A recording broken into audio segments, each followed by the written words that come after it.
This is Nick from About 6 Acres, back out in the garden, and we're getting ready to plant some of our sweet potatoes and winter squash in the beds where we had our onions and our potatoes. Amended 2 of the beds yesterday with some more compost, and we're going to amend the onion bed. We got a load of compost here that we're going to put in this bed. This is where our onions were, so we're going to get some compost in there. This is where we're going to put a majority of our sweet potato slips. Right there, doing well. And we currently have them, they were sitting and rooting in this liquid seaweed. So when we plant these, we're going to water in more of this liquid seaweed in here. And then we save some of the shredded aspen. These are the chicken pads that were in the little nesting box that we shredded and used for mulch. So we're going to reuse that, but let's go ahead and fill this bed with some compost.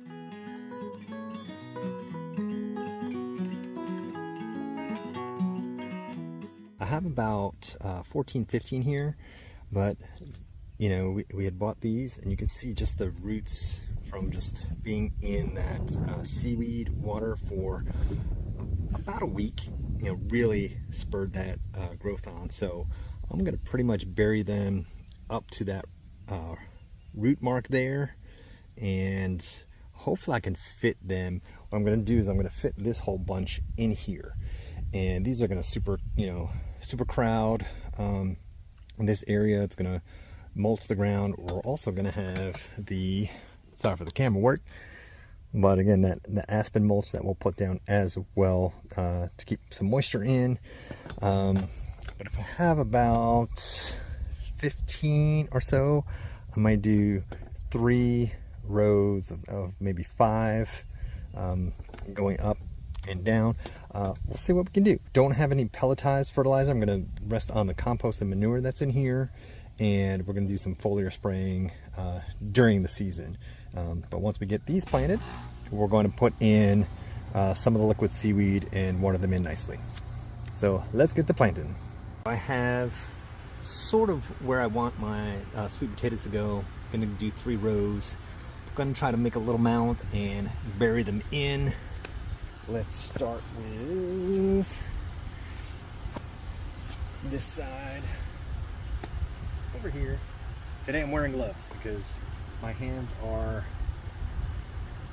really blistered up from fire ants yesterday, which was crazy. So I'm gonna get a little mound. Again, I'm gonna bury it up to those leaves. And you know, it rained yesterday, so soil is a little bit moist, which is good.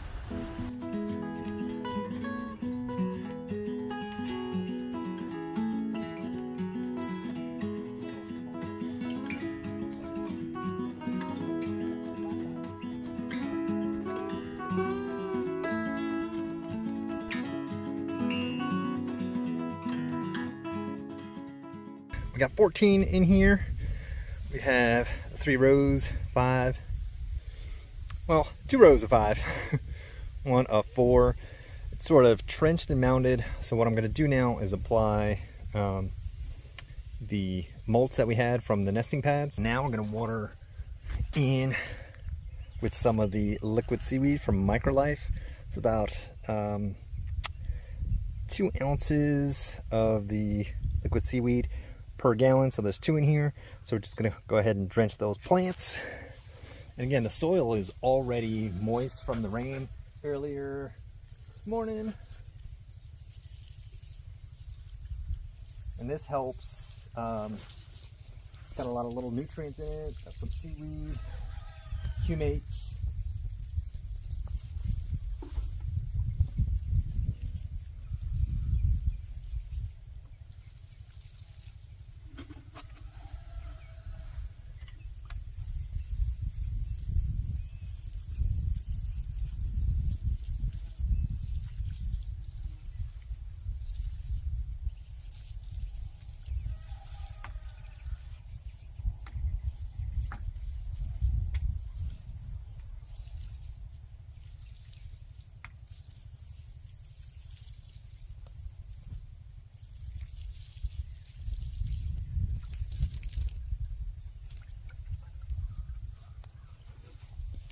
And all done. So that's one bed we got with sweet potatoes. My other idea is using this bed because we'll have to harvest garlic pretty soon. So by the time we harvest the garlic, I might plant in these spaces here. And that way we really won't bother the roots when we pull up the garlic. So I think I'll start in this bed and plant the rest. So there should be about another 15 to 14 slips. So if I do 1, 2, 3, 4, 5, 6, 7, 8, 9, 10, 11, 12, 13, 14, 15, I might have enough space in there. So we'll see.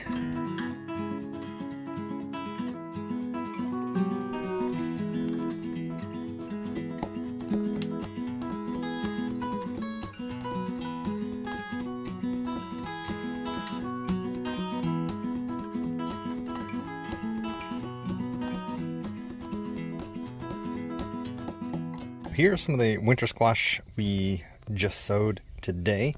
Got a couple mounds, about 3 mounds in for our acorn squash, butternut squash, and honey baby squash, which is a type of butternut winter squash.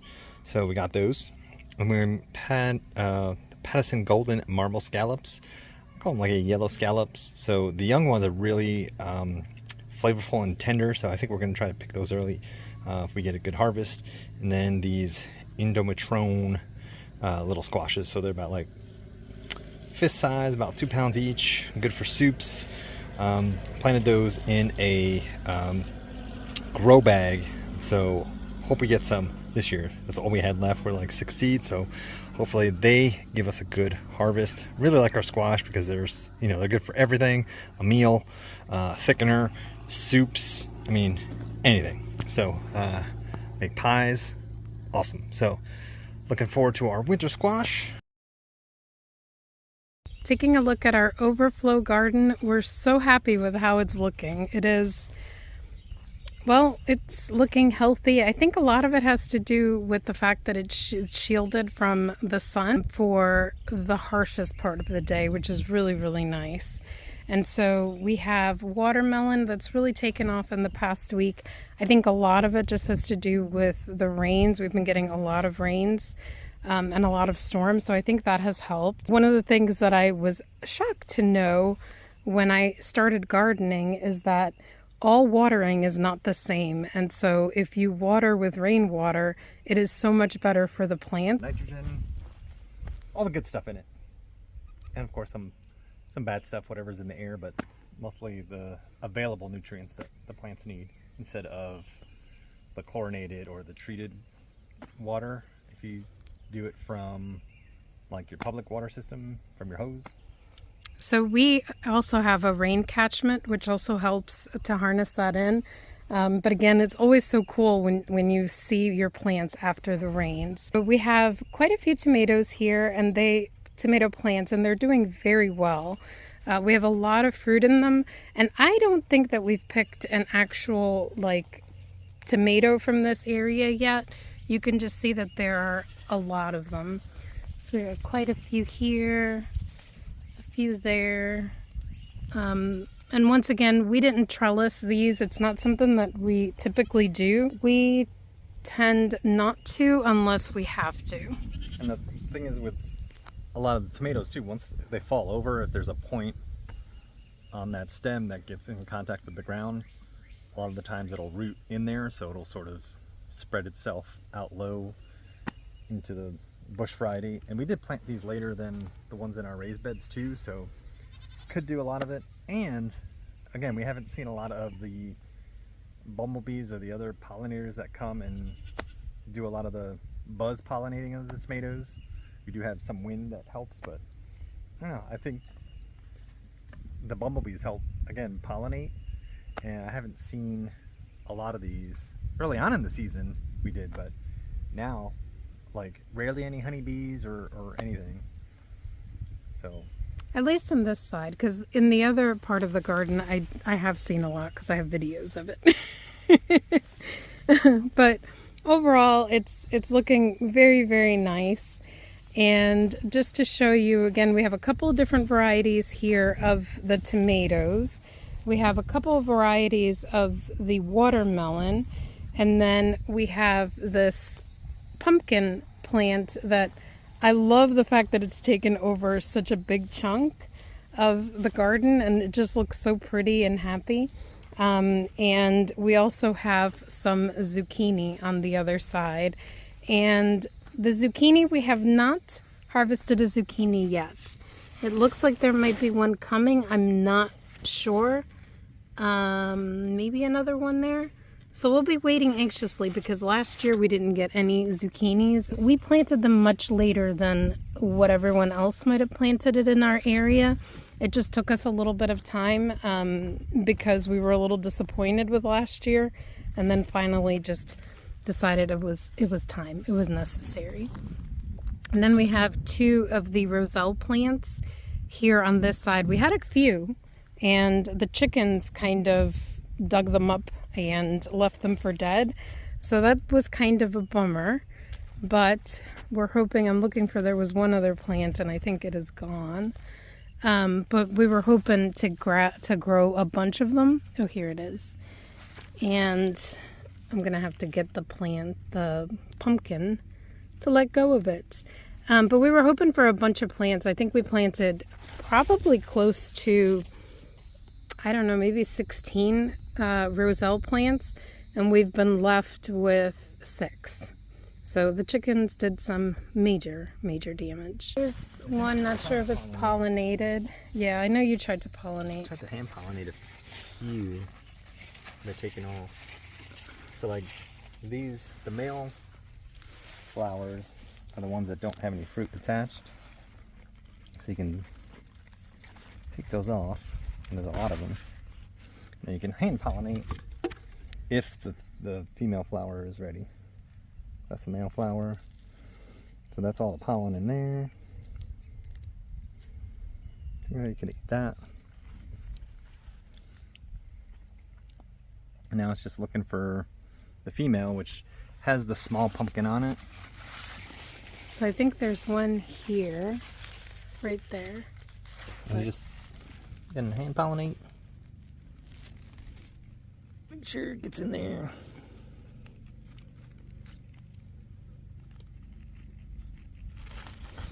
So hopefully we'll get a few. And I think if you look at this part of the garden, one of the big things that we don't have a lot of are flowers.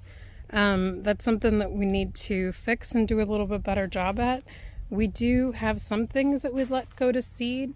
Like you can see some flowers here. I think these are mustard, some form of mustard. But because it's an overflow garden, we kind of just planted what was overflowed. And we probably should do a better job of planting some flowers out here and not depending on some of the wildflowers. Things that you learn as you go and don't really think of until it's important. So that's our overflow garden. We had added an electric fence, which has helped out a ton, I think. We've definitely seen plants thrive a little bit better than when we did not have it. Part of it is chickens, part of it I think is bunnies. Less bunnies are getting in. But we do have the electric fence activated, which I think helps a ton. Now, our fight here last year was with voles. I don't know if we're going to have that fight this year. I'm praying not, because so far it's been so good. But I am seeing some vole activity over by the goat pen, so we'll see. Here's an example of what we were talking about. This tomato plant had suffered a lot when we first put up the fence. And so it's been, we thought it was just going to be dead. We left it alone, and then it had some fruit, and it's not dead. Yeah, so you can see here's the main trunk with the root, and it either died back or some type of damage, but when it's left to go back in the ground, I don't know if you can zoom in there, but all these little bumps basically become roots. So it's basically rooted in back here, and I'm tugging on it, and so it's rooted in here and in here. So when that new area touches the ground, even though it's damaged below it, it can still get its nutrients and everything here. Now with that, I don't know if nutrients are going to flow back to this part where this fruit is. So we'll have to keep an eye on that fruit to make sure it doesn't get infected or anything. So I'm just taking out like the dead leaves, checking them.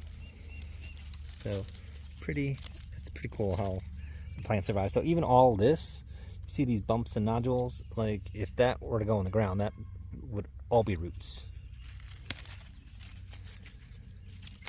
So it's kind of cool how nature longs to live. That's about does it for today. We got our sweet potatoes in the ground in our beds. We got some acorn squash, butternut squash, some honey nut squash, and some yellow like patty squash, like little saucers, and another heirloom squash, winter squash that we planted. So hopefully they will germinate. Praying that they will germinate. I'm gonna water them in right now. But again, thanks for joining on a little work day in the garden, getting some things planted. I hope that you are able to get outside in your garden and enjoy your harvest and get some things in the ground. Get your hands dirty. Just don't get bit by fire ants, please. Anyway, thanks for watching. Again, hit like and subscribe. And as always, you're awesome and you're loved.